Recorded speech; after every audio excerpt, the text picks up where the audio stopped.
Oi, gente, tudo bem com você? Aqui eu sou Belmag Ticuna.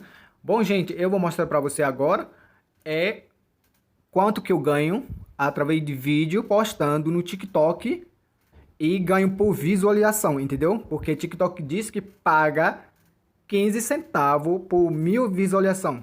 Mas depende, gente, mas não são iguais assim, de verdade, entendeu? Vou mostrar para você o meu saldo.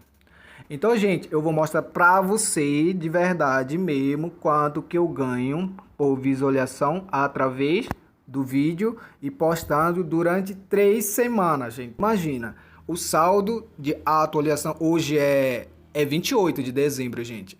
Pronto, eu vou mostrar pra vocês. Tem muita gente que é curioso mesmo para saber quanto que eu ganho.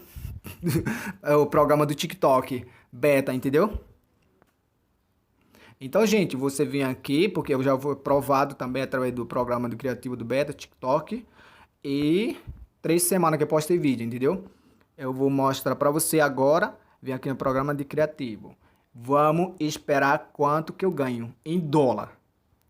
Olha, minha gente, meu saldo durante 3 semanas.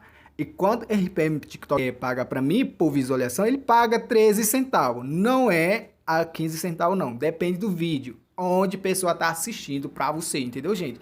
Isso é última atualização, dia 27. Era ontem, esse daqui é a atualização, gente. 27 de dezembro.